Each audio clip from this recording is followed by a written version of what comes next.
All right, so here's what we're going to do. We're going to analyze the assessment by doing a couple steps.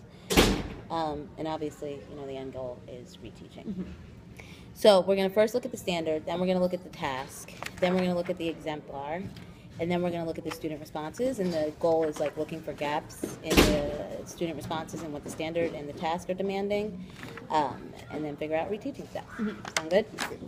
All right, so the first thing I want you to do is look at the standard and identify what students need to know and be able to do from the standard.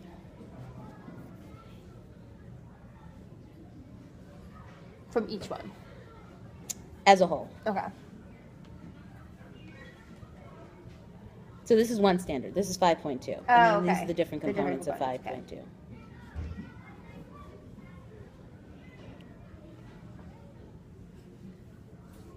Do you want me to talk through this, or do you want me to write it down and tell you? If you want to talk, you can write whatever you want to do. Okay. So they need to. Let's start with no. What do they need to know?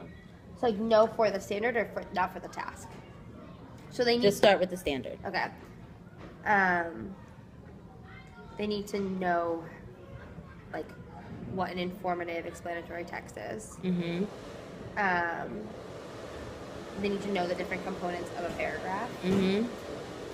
And then, like, when it's talking about this main specific vocabulary, they need to know what that means. They need to know what that vocabulary is. Yep. And I would say, like, the structure of a paragraph would, like, include, like, the concluding statement, when you use topics, quotation, they have to have a good understanding of whatever they're writing about. Did I miss anything? What else is in you said concluding statement is in a paragraph. Let's talk through, like, what's in a paragraph. Like, introducing a topic. They need to know how to do that. Like, giving evidence, explaining evidence, linking their ideas. Very good. Cool. Now let's do the same thing for the task. Okay. Just no? Yeah. Mm. Sorry, we didn't do able to do for the standard. What do they need to be able to do? They need to be able to introduce evidence. They need to be able to actually organize the paragraph logically. I think it's the most important part.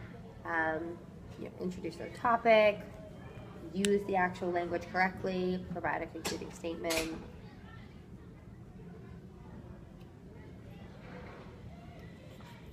Introduce evidence, and then analyze their evidence. Good. So what I kind of hear you saying is, like, they need to know the definitions of these things, and then they actually able to do it. Yeah. All right. So let's now spend some time to look at the task. What do they need to know? What do they need to be able to do?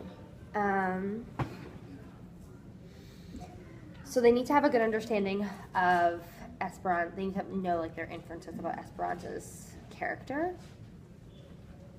Based on what? Based on her responses to challenges. Right. Which is that was a huge. Sorry, I'm jumping ahead. That was a huge gap. Yep. In their essays, and then they need to know what compare and contrast means, and then actually know how she has grown as a person over the novel. Great. And then how about how their paragraphs should be organized? So they need to know that it should be organized in a logical manner, which is like fortunately this organized it, like how each paragraph is organized within itself, or how the task is asking them to organize or craft their paragraphs, more so craft. Okay.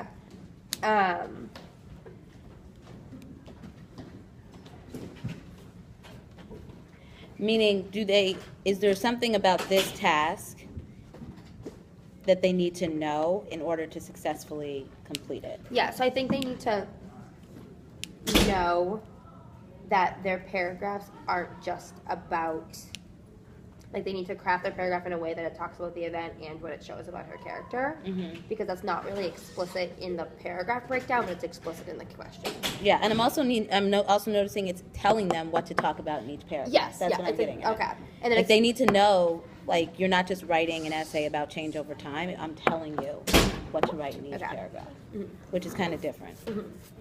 Okay, and then what do they need to be able to do?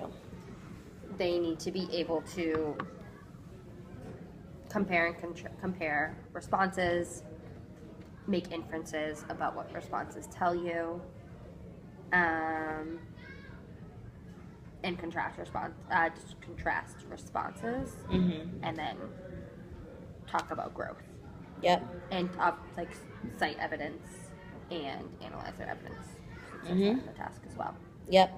I think a big thing is also being able to distinguish what happens in the beginning of the book versus what happens in the end of the book. Talk about it chronologically. Yes. It was really big. And change. Okay. Let's go ahead and just look at how the unit was asking them to organize their paragraphs. Yeah. I didn't like this. Okay. That much. What didn't you like?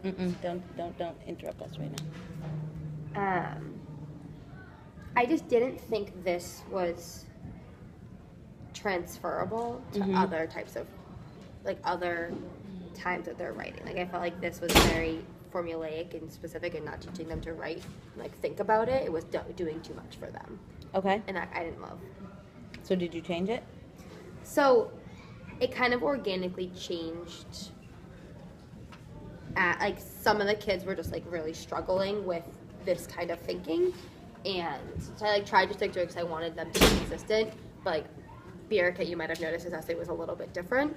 And, like, Milan's was a little bit different because they weren't thinking this way and they were, like, organically able. So I changed it in the moment for a couple of kids, but not across the board. Okay. So I was, like, trying to be, like, have fidelity to, like, engage. And then when I didn't notice how much I disliked it until I was in the moment and kids were having issues with it. Okay. So it's not that big of a deal, but. Well, it is because we'll get to why I think it's a big deal. I think that when we analyze the gaps, we'll want to think through, like, how are we providing them structure if you didn't like this structure. Well. Can you please go have a seat? Okay. Give me a second.